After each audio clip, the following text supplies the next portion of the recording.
This episode of The Blind Film Critic is brought to you by Unique Energy Drink. What makes you unique? Boy, J.J. Abrams is doing okay, isn't he? Star Wars, Star Trek. What's going to be next? Starbucks? Coming out of the theater, I'm thinking to myself, that was pretty fun. You know what? I had a good time. Now, I'll be honest with you, it's not the greatest Star Trek movie in the world, but it's certainly not the worst.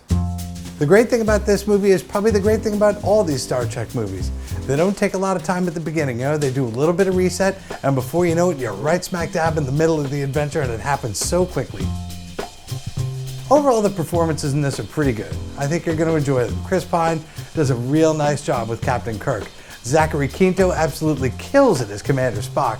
Anton Yelchin is also perfect as Chekhov. I mean, he does that Russian accent beautifully. Proximity alert, sir. We have an unknown ship heading right for us. You'd think it was really from Russia. I felt like Simon Pegg played himself, but I really enjoyed every time he was on screen, and he always had a good line, too. He's probably the most likable character in the whole film. Jayla is a new character, and she's played beautifully by Sofia Boutella. She brings a lot of heart and soul to this, and she's just plain lovely. You know what she does? She makes you fall in love with her. She makes you root for her almost instantly for the moment she comes on screen. Karl Urban, I don't know, I felt like he was a little flat, you know? I just felt like he was just reading the lines. There was nothing terribly special about what he did. I think he's called Bones for a reason. There's no heartbeat in this character. They did a nice job with the music in this one. You know, there was no little motif that sort of ran through the whole thing, so it wasn't extra special. But it did what it was supposed to do. You know, it wasn't too overpowering, and it wasn't too little of it either. You almost didn't even know it was there. The thing I really like about these movies is the story. There's always a story in here. And all the characters work really well together too. You know, like the relationship between Kirk and Spock, for example, or Scotty and everybody. And the new character, Jayla, fit beautifully into this whole thing. If you're a Star Trek fan, I think you're gonna have a really good time and enjoy this. However, if you're not a Star Trek fan, you probably wanna stay home. I mean, as a movie, just as a movie itself, nothing too terribly special. There's a lot of action in this one, plenty of action. Some battle scenes, some of them quite lengthy to be honest. And for me, without sight, it just comes off like a big wall of sound. You know, a lot of music, a lot of stereo effects and stuff. And while that's happening, there's not a lot of play-by-play, so understandably, I get lost.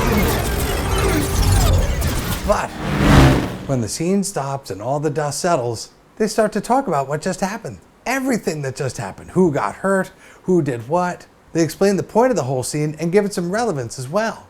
And this seems to be one of those things to help keep the audience right on track, you know, right where they want you to be in the story.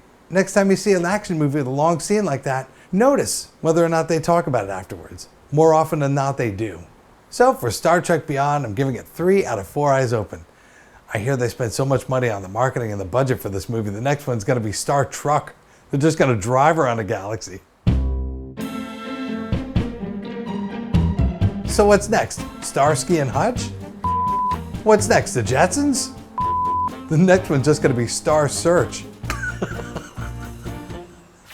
Thanks to our sponsor, Unique Energy Drink, the sustainable feel-good. The objective is to give you the benefit of the other energy drinks without the negative effects. The energy curve is less steep on both sides, so it doesn't have that overdose effect or the crash. It has a diverse flavor described as a fruity mix and leaves you with a clean palate. To request Unique in your local store, just go to the website, uniqueenergydrink.com.